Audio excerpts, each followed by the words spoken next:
A ira de Deus se manifesta contra toda impiedade.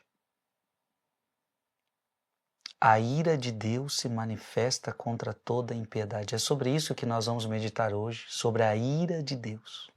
É um tema muito importante. Eu gostaria que você ficasse até o final dessa meditação. Em nome do Pai, do Filho e do Espírito Santo. Amém. Romanos capítulo 1, versículo de 16 a 25. Irmãos, eu não me envergonho do Evangelho, pois ele é uma força salvadora de Deus para todo aquele que crê, primeiro para o judeu, mas também para o grego. Nele, com efeito, a justiça de Deus se revela da fé para a fé, como está escrito: o justo viverá pela fé. Por outro lado, a ira de Deus se revela do alto do céu contra toda a impiedade e iniquidade dos homens, que em sua iniquidade oprimem a verdade.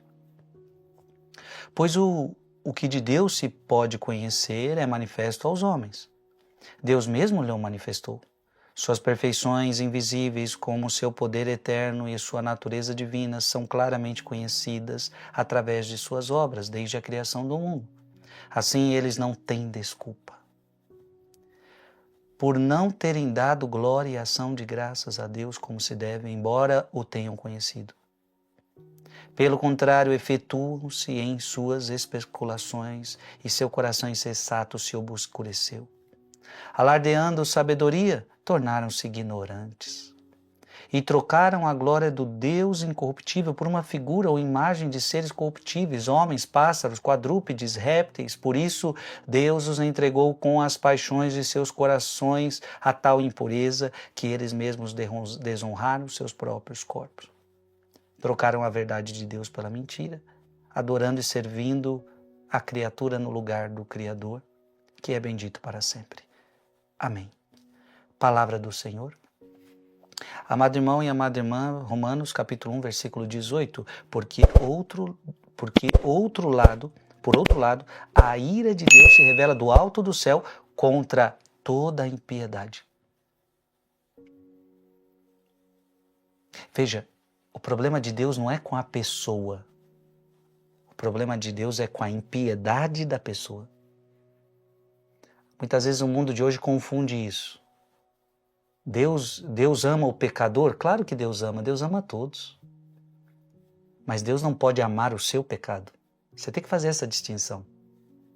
Deus ama o Frei Gilson? Ama o Frei Gilson, mas ama o pecado do Frei Gilson? Não ama o pecado do Frei Gilson. Ele ama o Frei Gilson, o pecador, mas não ama o meu pecado. Então, como eu amo o adultério, Deus falando, como eu amo o adultério. Como eu amo quando alguém mata alguém. Não, Deus não ama o pecado, Deus não tolera pecado. Por isso a ira cai sobre toda a impiedade dos homens, que oprimem a verdade. É muito importante desde já você entender. Aqui nós estamos falando de uma pessoa que conheceu a verdade, mas ela oprimiu a verdade. Por isso que o texto vai falar, eles não têm desculpa. Eles conheceram a verdade, mas não quiseram a verdade. Uma pessoa que conhece a verdade e, portanto, sabe que aquilo é o melhor, sabe que aquilo é a verdade e não quer e rejeita a hora, ela está clamando a ira de Deus. Então a justiça de Deus exige que sua ira se revele contra toda a impiedade. Ora, se Deus é justo, Deus não pode não revelar a sua ira contra toda a impiedade. Especialmente quando os homens, conhecendo a verdade, a suprimem por meio de vidas injustas. A ira de Deus se manifesta do alto do céu aos homens. Embora conheçam a verdade, vivem em impiedade e injustiça, tornando-se indesculpáveis diante do Criador. Veja que o texto, de novo, eles não têm desculpa. Versículo 20, Romanos capítulo 1, versículo 20. Eles não têm desculpa. Não é alguém que não sabia. Sabe o que está fazendo. Jesus falou sobre isso, porque aqui em Romanos é Paulo falando, mas vamos agora para Jesus. João capítulo 3, versículo 36. João capítulo 3, versículo 36. aquele que crê no Filho tem a vida eterna. Aquele que não crê no Filho não verá a vida, mas sobre ele pesa a ira de Deus. Sobre ele pesa a ira de Deus.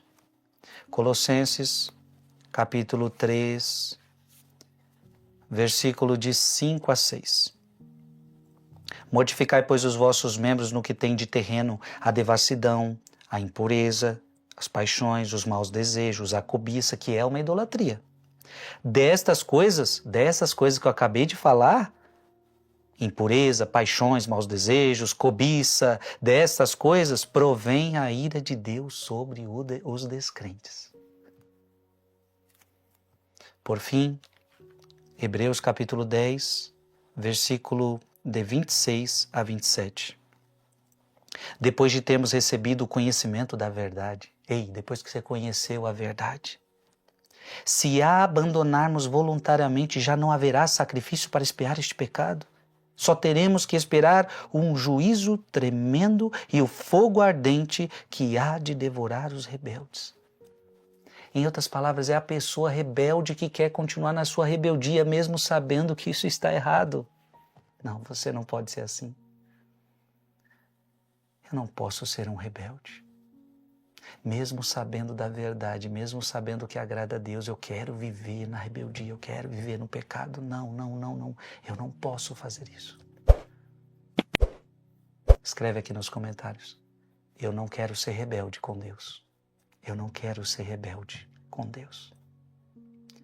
Que Deus abençoe você, que Deus abençoe sua família, em nome do Pai, e do Filho, e do Espírito Santo. Amém. Mande esse vídeo para mais alguém.